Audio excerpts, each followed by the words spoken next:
Hey everybody, it's basically about the last day of the film festival. I've been just running around watching a lot of movies, and I also picked up another Q&A. Well, a few. This one is for a film called Fannie, Dannie, and Annie.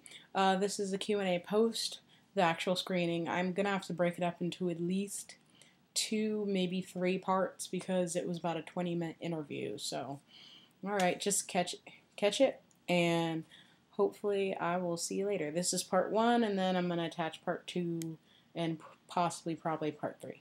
Dressed for the occasion. Yeah. Perfect. Yeah, actually, yeah, it was Jill that pointed it out, so I gotta stay with my Christmas. Yeah, she called me. She never called me. Okay, when I first saw this film, mind blowing. I loved it from an instant, and it was actually the week before Christmas when I saw it, and I was like, yeah, wow, shit, it's gonna be a great Christmas, I tell you. Then I saw it again as I had to write the blurb for it, and I caught on to so much more. So I do suggest you guys see it again if you did enjoy it. There are so many stories being told. What happens to, and I really don't want to know everything. I do teach, when I tell people how to write a script, I do, you know, when they ask for advice, you write what you're trying to say. And, you know, and I think that's why films are so long these days, and this is to a T. Why is the woman nervous when she mentions Daddy at the factory? And, you know, there's that. You see Jill look over at her when she's like, Daddy loved you. And it's like, you know, there are stories that are happening, like Ronnie's keeping on to that so strong, and at just breaking point. Did you ever want to write those, or was this the story you were telling? So my question is, I guess, really, did you ever write anything deeper, or did you just try to tell a story? I did gobs and gobs of character work, so I could tell you everything about all those characters, and I could tell you about their parents, and I could tell. But this was always the script, so it's just you're getting little hints and little windows into other aspects of their life. But I never wanted to explain it. Are we ever going to see that, or because this is like, for me, it's like the perfect film of, like, you know, this is what I give a shit about. This is what I care about. This is what I want to see. So would you ever reveal anything else, or are you moving on to the next thing that you're working on? No, next. Good for you. Good for you. Good for you. That's what I wanted to hear. All right, any questions? I'm sorry. Yes. Are your holidays just that bad? The question is, are my holidays that bad? No, fortunately not that bad. By the way, have I thanked the Florida Film Festival for inviting us? I haven't. We are so excited to be here, and thank you. Oh yes. Right there, our street team, Our street team. Oh, I must There they thank our street team. Kevin Murray, Michael Grand, and Bob Castle, who did an amazing job of getting the word out and putting ornaments up and putting a Christmas tree up and dressing up in wrapping paper and really getting people out. And now we have to take them home with us. And, Yes. Steal them away. it's really an amazing program.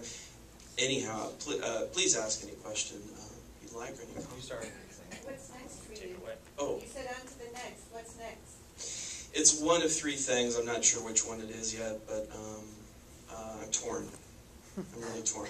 I can't really say any more than that, but What was before this? before this, this is my third feature, and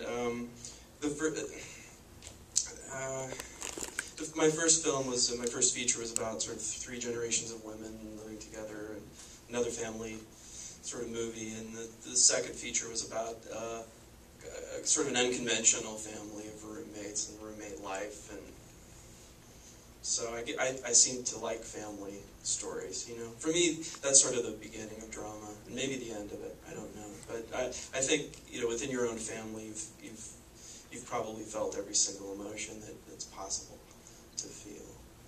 I was going to say really quick, please think of it, because I want to bring family into it.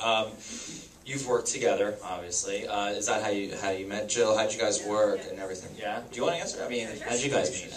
Yeah, actually I met Chris working on his first feature. I auditioned. I mean, it's that kind of sort of classic actor, director sort of cheesy story.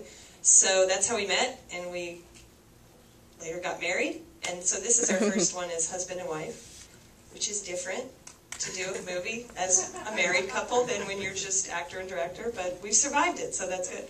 Thank you. It's a family. I think you had a question. Yeah. How'd you come up with this idea? Are there any real-life characters? The question was, how did we come up with the idea? Certainly there are shreds and traces of characteristics of people that I know, but these characters aren't one-offs. I mean, I'm not. It's not autobiographical. It's not. Those aren't portraits of individual people. They're fictional, but they're real to me. Ooh, they were real to me too. Yeah. Good. I was hoping it was her. Hi, back. Hi, yeah. This one? Yeah. Okay, Yes. thanks. My question is directed towards the woman that played Fannie. Jill. I was wondering how you did your character study because you acted to such a T and did such a beautiful job as someone who has a mental illness. So I was wondering, did you study people that lived in the home, or how did you do that? Thank you. Yeah, I did quite a bit of research beforehand, just on the internet, watching videos. There are a few people that I know personally who I did take some characteristics and just some behaviors from them. So all of that sort of went into the making of Fannie.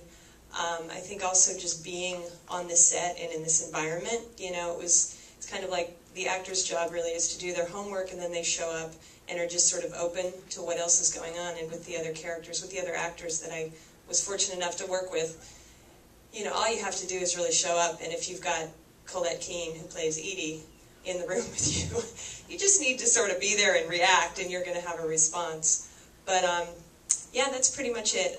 We kind of didn't want to pigeonhole Fannie too specifically into one particular diagnosis. I think that was the initial impulse, was to go there, and then as we started to work with it more and discover that she's a little more complex, and we don't want to just give her a simple diagnosis, because that makes it easy to then put her on the shelf and explain her away. So that was kind of the idea behind that.